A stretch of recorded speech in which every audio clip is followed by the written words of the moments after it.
बोलो भारत माता की।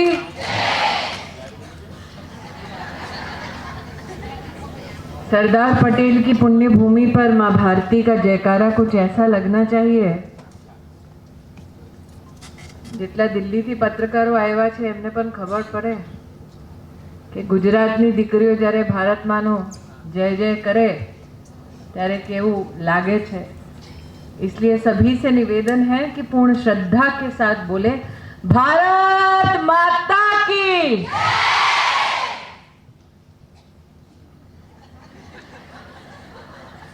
ये मंच संवाद का और समन्वय का मंच है। मैं आज दीपिका बहन को आभार व्यक्त करती हूं कि इस मंच पर भले ही हमारे सांसद विराजमान हैं, पार्टी के वरिष्ठ कार्यकर्ता और पदाधिकारी विराजमान हैं, हमने ये निर्णय लिया कि जिनका प्रतिनिधित्व हम करते हैं और जिनके भविष्य के संरक्षण का हम संकल्प लेते हैं, आज उन्हें भाषण देने की बजाय उनको मौका दिया जाए कि माइक उनके हाथ में हो और वो प्रश्न करें। એટલે મારી વિનંતી છે કે આ હેન્ડ માઇક હોય કોઈની પાસે, કોઈ પણ દીકરીને કંઈ પૂછવું હોય, કોઈ પણ બેનને કંઈ કહેવું હોય,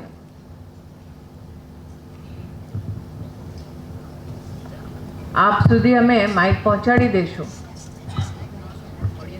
આપ આપનું પરિચય આપજો। આપનાથી શરૂ કરું।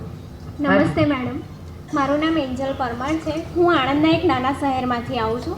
મારો પ્રશ્ન એ છે કે હું એક આત્મનિર્ભર સ્ત્રી બનવા માંગુ છું, તો મારે મારો પોતાનો એક બિઝનેસ શરૂ કરવો છે, તો હું ભારત સરકાર તરફથી શું અપેક્ષા રાખી શકું?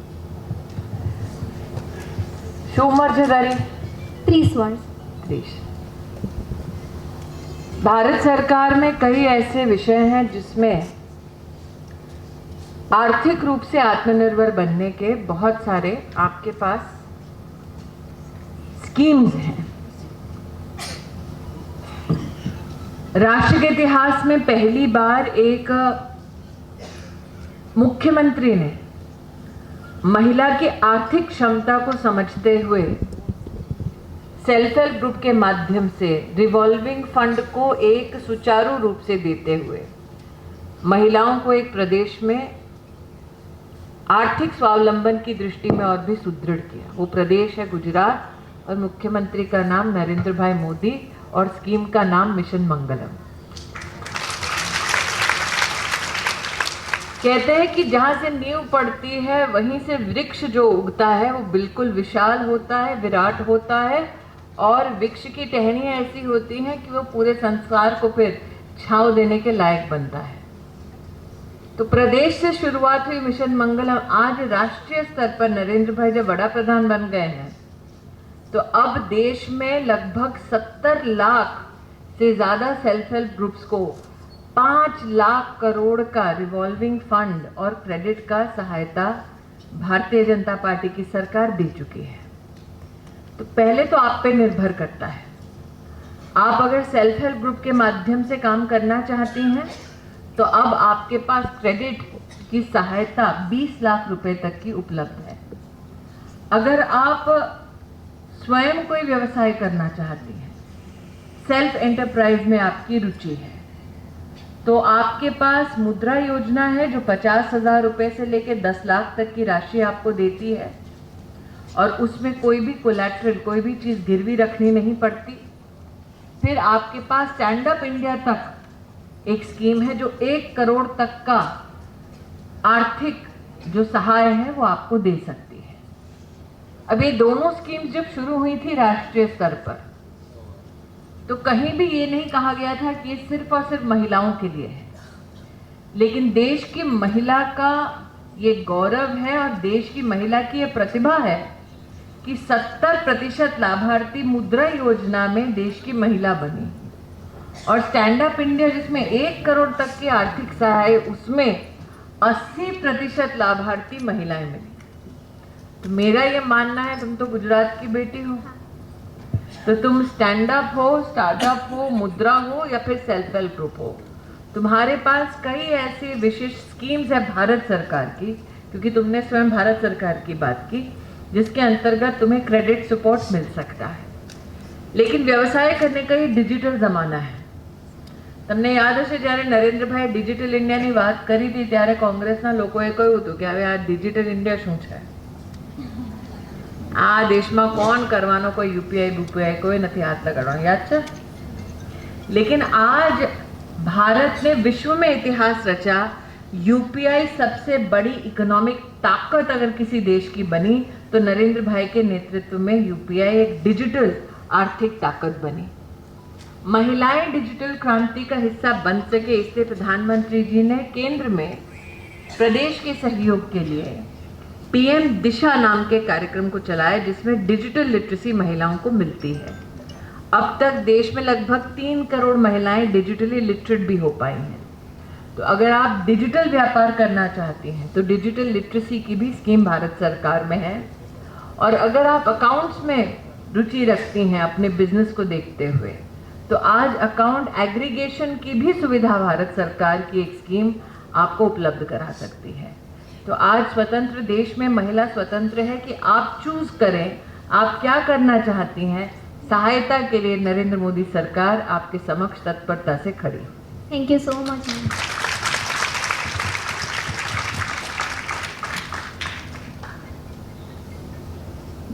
बीजो कोई?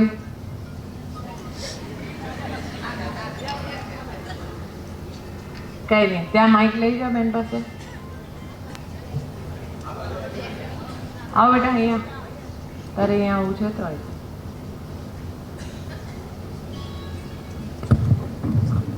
मेरा नाम शिवानी सुभानी पाटिल है और मैं महाराष्ट्र से हूँ, एमएससी स्टैटिस्टिक्स। तो मेरा सवाल यह है कि हम सभी भाग्यशाली हैं कि हम महाराष्ट्र और कुठे सुन आले? सांगली जिले। हम सभी भाग्यशाली हैं कि हम अच्छे स्कूलों और महाविद्यालयों में जा सकते हैं, लेकिन कुछ गांव और क्षेत्र ऐसे हैं जहां अभी भी शिक्षा का स्तर कम है। ऐसे में सभी लोग आकर ये बोलते हैं कि हमारा शिक्षा मॉडल अच्छा है, तो हम किसका शिक्षा मॉडल बेहतर मानते हैं? हमारे राष्ट्र में 30 साल पहले शिक्षा नीति बनी थी, उसके बाद शिक्षा नीति में कोई परिवर्तन नहीं आया। ये मेरा सौभाग्य था कि मैं नरेंद्र भाई के आशीर्वाद से शिक्षा मंत्री बनी और हमने पहली बार शिक्षा नीति ग्रास रूट में जाकर बनाना शुरू की। उससे पहले देश में जब भी शिक्षा नीति बनती तो कुछ अफसर और दिल्ली के 2-3 लोग बैठते और पूरी की पूरी नीति बना डालते। नरेंद्र भाई का मार्गदर्शन ये था कि हमारे देश में हर गांव तक, हर जिले तक, हर शैक्षिक संस्थान तक पहुंचो और जनता से, नौजवानों से जानो कि किस प्रकार की शिक्षा की ज़रूरत है।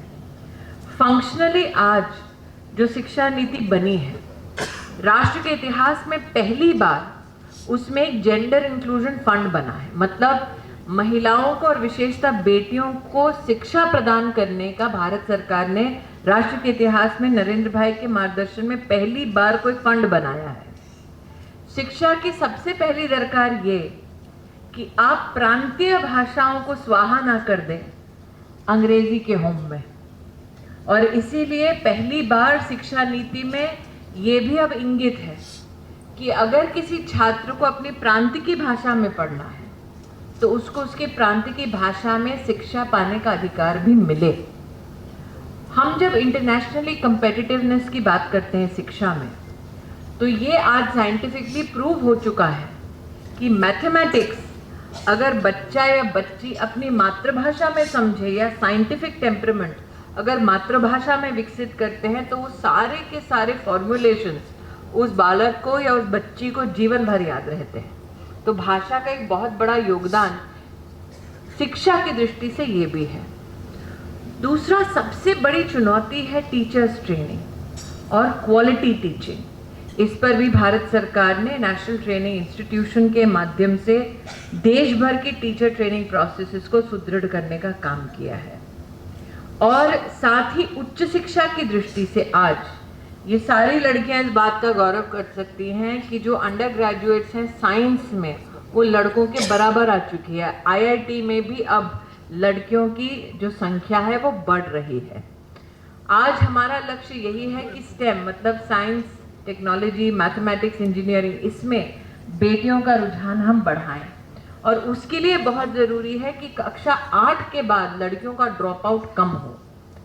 गुजरात की, क्योंकि आप महाराष्ट्र से हैं, गुजरात की सबसे बड़ी विशेषता ये थी कि जब नरेंद्र भाई यहाँ मुख्यमंत्री थे तो उन्होंने 2 शिक्षा की बहुत ही अद्भुत स्कीम्स चलाई। एक है शाला प्रवेश उत्सव, मतलब गरीब के बच्चे को खुद नरेंद्र भाई, कैबिनेट के सारे मंत्री और सारे जितने भी हमारी व्यवस्था में प्रशासनिक ऑफिसर्स हैं और सांसद भी, बकावा और मैं भी जा चुके हैं, हम स्वयं गरीब के बच्चे को उसके स्कूल तक ले जाके रजिस्टर करवा के बच्चे को स्कूल में दाखिल करते।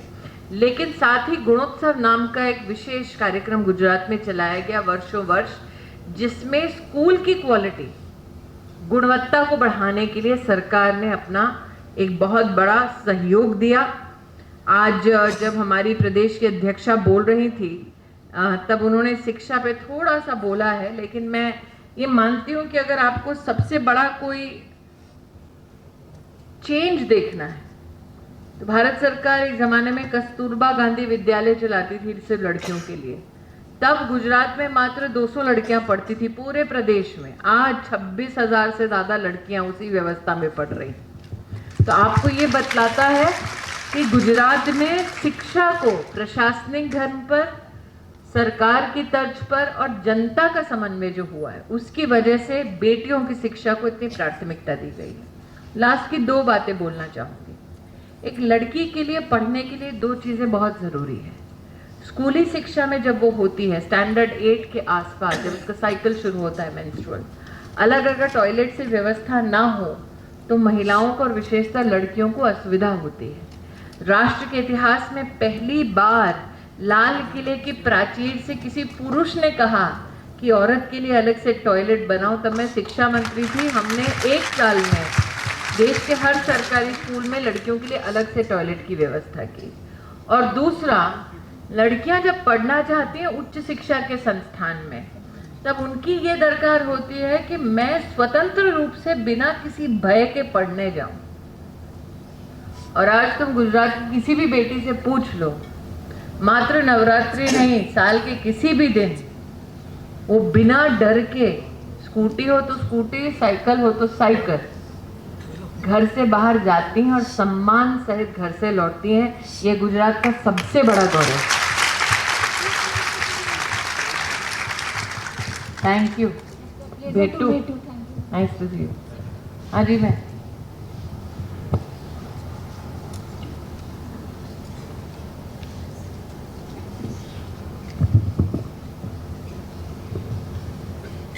આપે શિક્ષાની જે વાત કરી તો ખરેખર શિક્ષણ ખૂબ જ આગળ વધ્યું છે, બહેનો પણ ખૂબ જ શિક્ષિત થઈ છે, પણ રાત્રે વહેલા જે સૂવે વહેલા ઉઠે વીર, બળ બુદ્ધિ ને ધન વધે સુખમાં રહે શરીર, એવું અમને શીખવાડાતું અને અમે તે વખતે વહેલા ઉઠતા હતા। એ શીખવવાનું બંધ થયું અને અત્યારે બાળકો મોડા ઉઠે છે।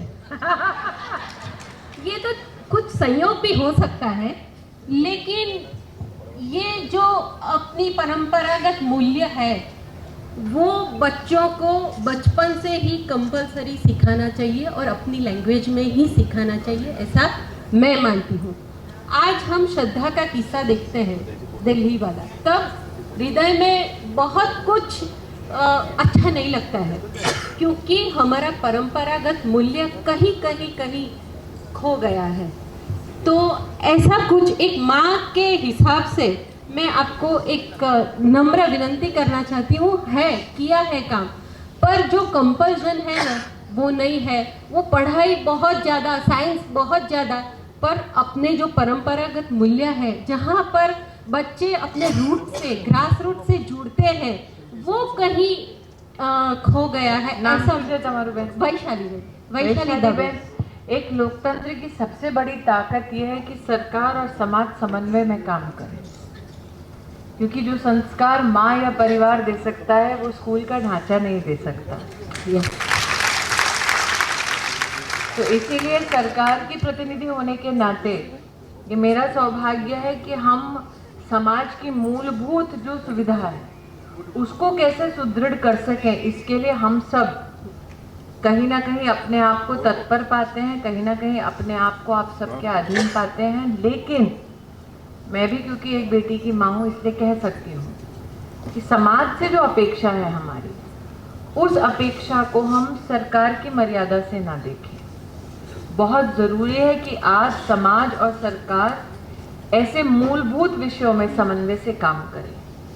निश्चित रूप से एक बच्चे के लिए, लड़का हो या लड़की, एक शैक्षिक संस्थान कैसे और भी सिक्योर हो सकता है, सेफ हो सकता है, उसके लिए सरकार ने ये आदेश दिया है किसी भी शैक्षिक संस्थान में किसी भी व्यक्ति को काम पर रखने से पहले पुलिस वेरिफिकेशन करना ज़रूरी है।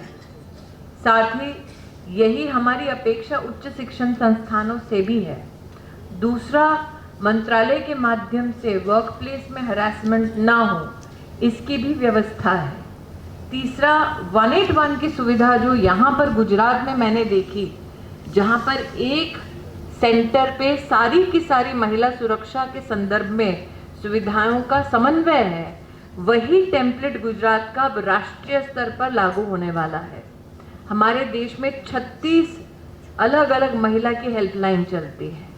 नरेंद्र भाई के आदेश से देश भर में 700 से ज़्यादा ज़िलों में वन स्टॉप सेंटर चलता है, जहाँ पे पुलिस, वकील और मेडिकल की व्यवस्था, अगर महिला के साथ भगवान ना करे कुछ हो जाए तो वो सारी व्यवस्थाएं महिलाओं के लिए वहाँ उपलब्ध हैं। मात्र गुजरात में ही एक हेल्पलाइन की वजह से 50 लाख महिलाओं को मदद मिली है इतने वर्षों में।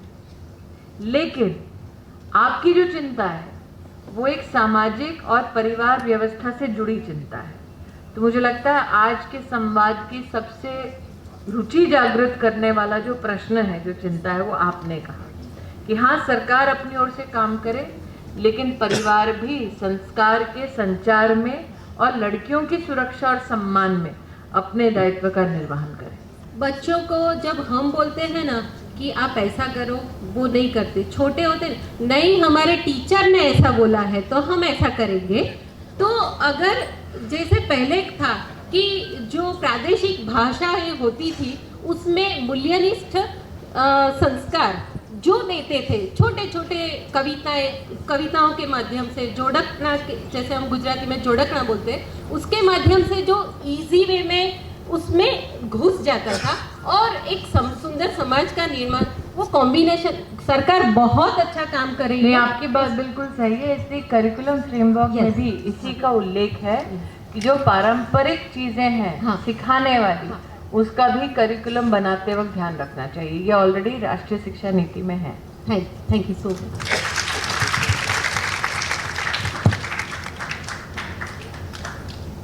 हाँ जी मैम। तो अगर आप मोदी जी के योगदान की चर्चा करेंगे तो जो नेशनल जितने भी हेल्थ प्रोग्राम्स हैं उसमें विशेष किस प्रकार से ये बीमारियों का समाधान कम पैसे में जनता को मिले, इस दृष्टि से आयुष्मान भारत योजना की शुरुआत हुई, जिसमें 10 करोड़ से ज़्यादा परिवार सम्मिलित हैं। देश में 24,000 अस्पतालों में ये 10 करोड़ परिवार के जितने भी सदस्य हैं वो जाकर 24,000 अस्पतालों में 1300 से ज़्यादा बीमारियों का सहयोग, अगर हॉस्पिटल से चाहिए तो 5 लाख रुपए तक का सहयोग मुफ्त पा सकते हैं। हमारे देश में योगा को लेकर मोदी जी ने जब मुहिम शुरू की तब कई विपक्षी दलों ने कहा था कि योगा से कुछ नहीं होगा, लेकिन आप जो लाइफस्टाइल डिजीज़ की बात कर रही हैं उसका सबसे बड़ा और उत्तम उपचार जो है वो योगा में है।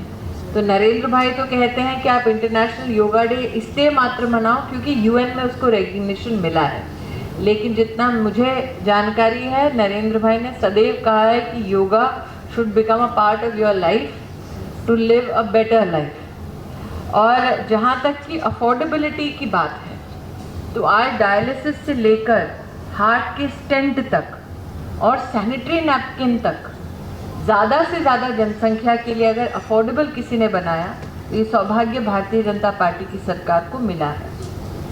सुविधा अगर आयुष्मान भारत की हम देखें तो मेरी दृष्टि से नैन्सी जी सबसे बड़ी सुविधा और सबसे अचंभित करने वाली बात ये, और ये शायद नौजवान लड़कियों को इतना ध्यान में ना आए जितना कि 40+ महिलाओं को समझ में आएगा।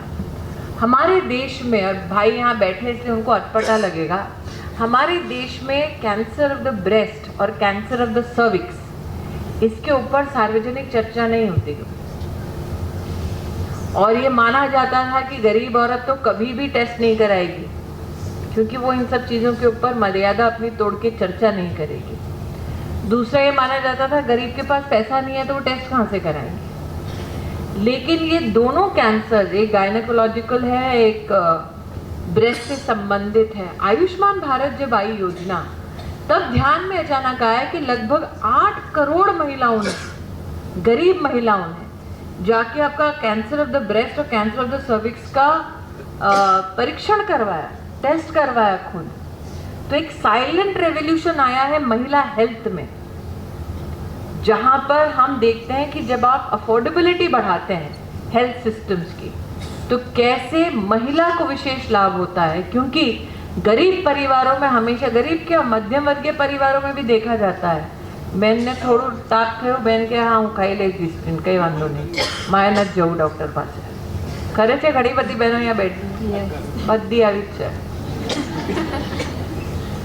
लेकिन कई बहनें तो ऐसी हैं जो जाना चाहती हैं डॉक्टर के पास, लेकिन उनके पास व्यवस्था नहीं थी।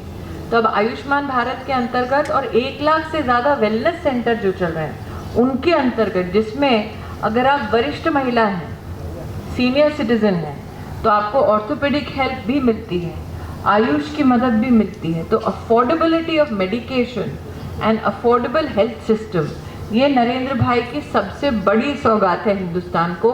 विश्व में कई सरकारों ने ट्राई किया लेकिन फेल हुई, लेकिन नरेंद्र भाई हैं, कभी फेल नहीं होते। इसलिए आयुष्मान भारत आज सबसे सक्सेसफुल विश्व का हेल्थ प्रोग्राम है। ले जे बेन ने खबर नहीं पड़ती। हाजी नमस्ते मैम, मारू नाम प्रियंका है અને હું સખી વન સ્ટોપ સેન્ટર આણંદમાં કેન્દ્ર સંચાલક તરીકે ફરજ બજાવું છું. મારો પ્રશ્ન એ છે કે ગુજરાતમાં જે મહિલાઓ છે એ વ્યવસાયિક ક્ષેત્રે આગળ આવી છે, પણ મારું માનવું એમ છે કે આદિવાસી સમાજની અમુક મહિલાઓ જે છે હજુ આગળ આવી શકતી નથી. તો એ માટે ભાજપ સરકાર શું કરે? આજે કયો દિવસ છે? રાષ્ટ્રના ઇતિહાસમાં પહેલી વાર એક એવો દિવસ અમે ઉજવીએ છીએ જે દેશના આદિવાસી સમુદાય માટે સમર્પિત છે, અને એ કરનારા આપણા વડાપ્રધાન શ્રી નરેન્દ્રભાઈ મોદી છે. અને તમે સાચી વાત કહી કે હજી સુધી આદિવાસી સમુદાયમાં અમારે બહેનોને, દીકરીઓને આગળ વધારવાની બહુ જરૂરત છે. એટલે જ આપણા ગુજરાતમાં 22થી વધારે એકલવ્ય મોડલ સ્કૂલ હવે ચાલે છે, અને રાજપીપળામાં યુનિવર્સિટી છે બિરસા મુંડાજીના નામથી, જેમાં હવે 300 કોર્સીસ ચાલે છે. અને આખા ગુજરાતમાં 25 બિરસા મુંડા ગતિશીલ રેઝિડેન્શિયલ સ્કૂલ છે, જે 50,000 સ્ટુડન્ટ્સ માટે શરૂ થઈ છે. સાથે સાથ સિકલ સેલની વ્યવસ્થાઓ કેવી રીતે નરેન્દ્રભાઈ કરી હતી એ વાર્તો તો આપણે ઘણી વાર કરી ચૂક્યા છે, પણ મને એવું લાગે છે સખી વન સ્ટોપ સેન્ટર જેવા આપણા જેટલા પ્રયાસો છે એમાં પણ એક વિશેષ પ્રયાસ જે નારી અદાલતનું માત્ર ગુજરાતમાં થયું છે, જેને હવે મોડલ તરીકે કેન્દ્ર સરકારમાં અમે કરવાનો પ્રયાસ કરીએ છીએ, એ પણ બહુ મોટો એક રોલ ભજવશે ગુજરાતમાં આદિવાસી બહેનોને સુદૃઢ કરવા અને આગળ લાવવા માટે. અને મને એવું લાગે છે કે આજે જેમ એન્જલે મને પ્રશ્ન કર્યો કે કઈ રીતે હું અર્થવ્યવસ્થામાં સારી રીતે જોડાઈ શકું પોતાની જાતને, હવે જે અમે લોકો મુદ્રા યોજના અને સ્ટેન્ડઅપ યોજના આ બધી બાબતોને આદિવાસી બહેનોની વચ્ચે લઈ જઈએ, કારણ કે આદિવાસી બહેનો સેલ્ફ હેલ્પ ગ્રુપમાં બહુ કામ કરે છે, પણ સેલ્ફ હેલ્પ ગ્રુપમાં લિમિટેડ 20 લાખ સુધી નહીં, એમને 1 કરોડ સુધી લોન આપી પહોંચાડીએ આપણે આર્થિક રીતે એક બહુ મોટો સિસ્ટમ ઊભો કરીએ એમના માટે. આવી વ્યવસ્થાઓ મારી પાસે છે અને સમાજ એ વ્યવસ્થા સાથે જોડાઈ જાય, આદિવાસી સમાજ, એ અમારો પ્રયાસ છે. Thank you ma'am. महिला सुरक्षा को लेके अगर मैं यूरोप की क्या हालत है आज उस पर टिप्पणी करने लगूं तो ये मानवता का उपहास होगा, क्योंकि आज यूरोप और अमेरिका के कई शहर ऐसे हैं जिनमें महिलाओं के हालात बहुत ही ख़राब हैं, लेकिन उसके ऊपर चर्चा कभी नहीं होती. जहाँ तक कि भारत सरकार की आपने बात की, साल 2013 में निर्भया फंड घोषित किया था कांग्रेस की सरकार ने, लेकिन 14 में जब नरेंद्र भाई ने कमान संभाली देश की, तब पता चला कि कांग्रेस की सरकार ने उसमें से 1 रुपया तक खर्च नहीं किया था। इसलिए नरेंद्र भाई जैसे ही वड़ा प्रधान बने, उन्होंने ये निर्देश सबसे पहले किया कि आप देश भर में इस फंड को महिला सुरक्षा के संदर्भ में जल्द से जल्द इम्प्लीमेंट करो, जिसका परिणाम ये हुआ कि आज देश में 1060 से ज़्यादा फास्ट ट्रैक कोर्ट भारत सरकार के सौजन्य से चलते हैं, जिसका परिणाम ये हुआ कि आज देश के हर पुलिस स्टेशन में एक महिला हेल्प डेस्क स्थापित किया गया है, जिसका परिणाम ये भी हुआ कि हमारे यहाँ पर फोरेंसिक लैब्स और फोरेंसिक किट्स का वितरण बहुत ही धीमा था 2014 से पहले, उसमें गति आई। साथ ही 36, जैसे कि मैंने पहले भी कहा, महिला हेल्पलाइन चलती हैं और राष्ट्र के इतिहास में पहली बार हर जिले को एंटी ह्यूमन ट्रैफिकिंग की एक यूनिट दी गई, ताकि महिला और बच्चों के संरक्षण में वो यूनिट और भी मुकम्मलता से काम कर सके। एक तरफ पुलिस प्रशासन को सुदृढ़ करने की प्रति मैंने बात कही, दूसरी ओर मॉडर्न सिटी ट्रांसपोर्टेशन सिस्टम में महिलाओं की सुविधा के लिए अलग से ट्रांसपोर्टेशन व्यवस्था के लिए पैसा भी भारत सरकार की ओर से ही जाता है।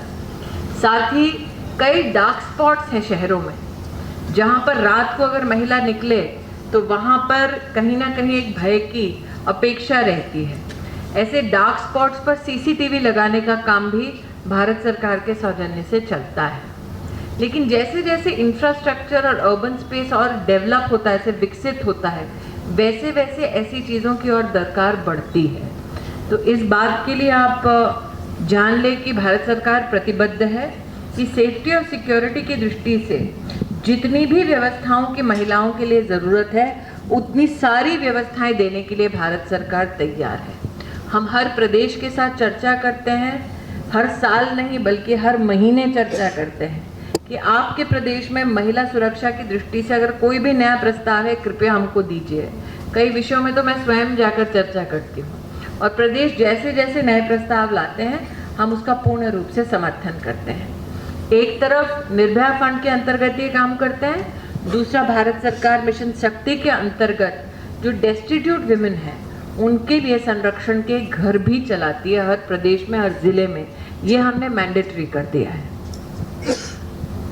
लेकिन महिला की दृष्टि से मैं कभी भी किसी का पर कैपिटा क्राइम डिस्कस नहीं करती, क्योंकि जैसे कि मैंने कहा, मानवता का उपहास होगा। हम इस बात का जश्न नहीं मना सकते कि न्यूयॉर्क में रेप के केसेस ज़्यादा हैं। इतने अमानवीय हम नहीं हैं। Thank you ma'am. Patel college है ना, वहाँ पे मैं वार्डन का जॉब। अरे बाप रे, वार्डन है? हाँ, ये सब मेरी लड़कियाँ है। मारे डर लागू जो है। बोलो। हाँ, लेकिन मुझे आज ऐसा लगा कि मैं बोल सकती हूँ, तो इसलिए मैं एक प्रस्ताव रख सकती हूँ मोदी सरकार को कि मेरी 3 लड़कियाँ हैं, महंगाई बहुत ज़्यादा बढ़ चुकी है, अब गैस सिलेंडर का भाव भी बहुत ज़्यादा है, सब परेशानी होती है। अगर 3 लड़कियाँ हैं मेरी, तो मैं जॉब भी करती हूँ क्योंकि परेशानी होती है, तो थोड़ा सा गैस सिलेंडर में थोड़ा कम हो जाए तो हम लोगों को अच्छा लगेगा। तो बहन आपके लिए, तो कल्पना बहन आपके लिए कह दूं हाँ, कि नरेंद्र भाई ने आपके प्रस्ताव से पहले ही व्यवस्था कर दी थी। प्रत्येक गैस सिलेंडर का जो उज्ज्वला योजना के अंतर्गत मिलता है, उसके ऊपर अप टू 12 गैस सिलेंडर, प्रत्येक गैस सिलेंडर के लिए 200 रुपये की रियायत कर दी थी। साथ ही डीजल और पेट्रोल की कीमत को घटाने के लिए और किसी राज्य पर भार ना बढ़े, इसलिए नरेंद्र भाई ने अपनी सरकार के ऊपर भार बनाकर 1 लाख करोड़ रुपए की व्यवस्था अपनी सरकार की ओर से देश भर की बहनों के लिए कर दी थी। हाँ, और इतना भी कहना चाहूँगी कि एक तरफ ये सारी व्यवस्थाएं की, दूसरी ओर राज्य से भी आग्रह किया कि अगर आपसे बन सके तो आप अपनी ओर से भी कटौती कीजिए। ये भारतीय जनता पार्टी की कार्यकर्ता होने के नाते मेरा गौरव है कि जहाँ जहाँ मेरी पार्टी की सरकारें हैं, वहाँ वहाँ उन्होंने स्टेट का टैक्स कम किया। लेकिन एक चीज़ बहन, आप क्योंकि वार्डन हैं, आप विचार करिए कि एक ऐसे टाइम पर जब हिंदुस्तान आज 5वीं बड़ी इकोनॉमी बन गया है राष्ट्र का, गुजरात में मात्र 3 करोड़ से ज़्यादा गुजरातियों को 28 महीने मुफ्त का राशन पहुंचाया गया। हर गुजराती को ये नहीं देखा कि उसकी कितनी कमाई है, लेकिन हर गुजराती को 3 वैक्सीन मिले, 2 डोज और 1 बूस्टर। हाँ, आप अगर आपका और तीनों बेटियों का भी पकड़े, प्रत्येक गणित के कितने छात्र हैं यहाँ पे, एक वैक्सीन की अगर कीमत 600 रुपये है तो 3 को मिलाकर कितना, एक व्यक्ति का 1800 रुपये। आप और 3 बेटियाँ और घर में और भी लोग होंगे? हाँ, 5 लोग हैं हम। 5 लोग, 1800 इंटू 5,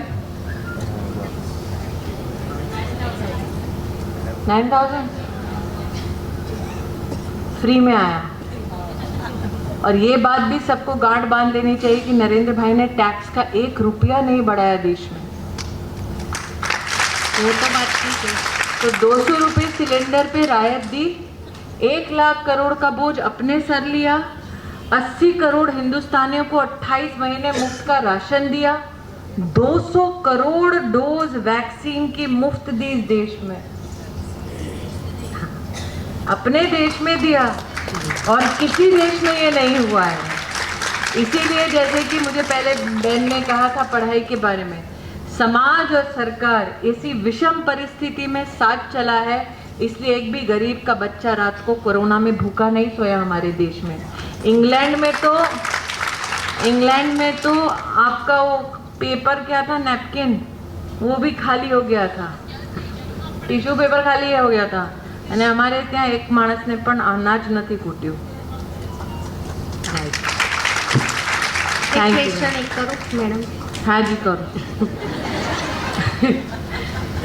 દરેક જગ્યાએ જે ઓબીસીમાં આવે એ બધાને શિષ્યવૃત્તિ ભણવા માટે મળે છે, પણ જે અમુકને નથી મળતી કે ઓપનગીરીમાં આવે છે, તો ભણવા માટે થોડી એમને પણ હેલ્પ કરતા હોય તો મારા જેવી 3 બેટી છે તો હું એમને પણ ભણાવી શકું ને? ઠીક બેન, તો હું જ્યારે શિક્ષા મંત્રી હતી, ખબર નહીં તમને ખબર છે કે નહીં, સ્વયં નામનું એક મેં પોર્ટલ ચાલુ કર્યું છું, which was India's first MOOCs platform, જેમાં માત્ર 500 રૂપિયામાં લોકો ભણે છે ઓનલાઈન। 1000થી વધારે કોર્સીસ છે ને આ બધું મેં 2015માં ચાલુ કરી નાખ્યું હતું ડિજિટલ ઇન્ડિયામાં।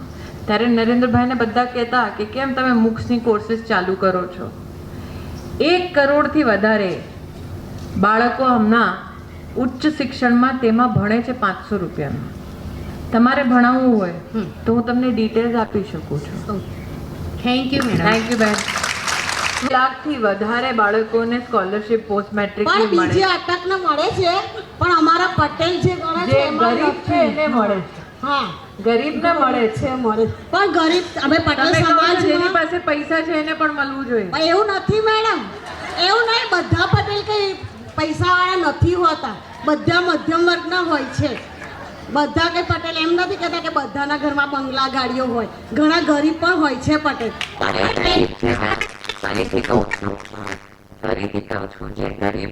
એને જે નહીં મળતું હોય તો મને જણાવો।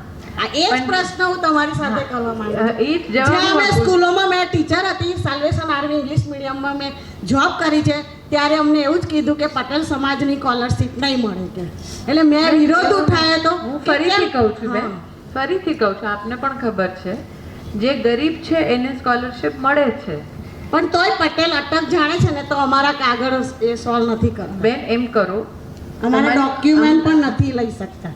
તમે ડોક્યુમેન્ટ નથી લખી શકતા? ના, એટલે આપણે ઠીક છે, હમણાં તો આચાર સંહિતા છે એટલે મારાથી એની ઉપર કંઈ તમને આશ્વાસન અપાયું નથી, નહીતર જે નિયમ છે એ ભંગ થશે। પણ આપનું નામ નોંધી લે છે, ત્યાં મિતેશભાઈ બેઠા છે, પટેલ છો, પણ ચૂંટણી પછી મિતેશભાઈને સંપર્ક કરશો, કોને ભરવા નથી આવડતું પણ જે ગરીબ છે એને મળશે બેન। Okay madam, thank you.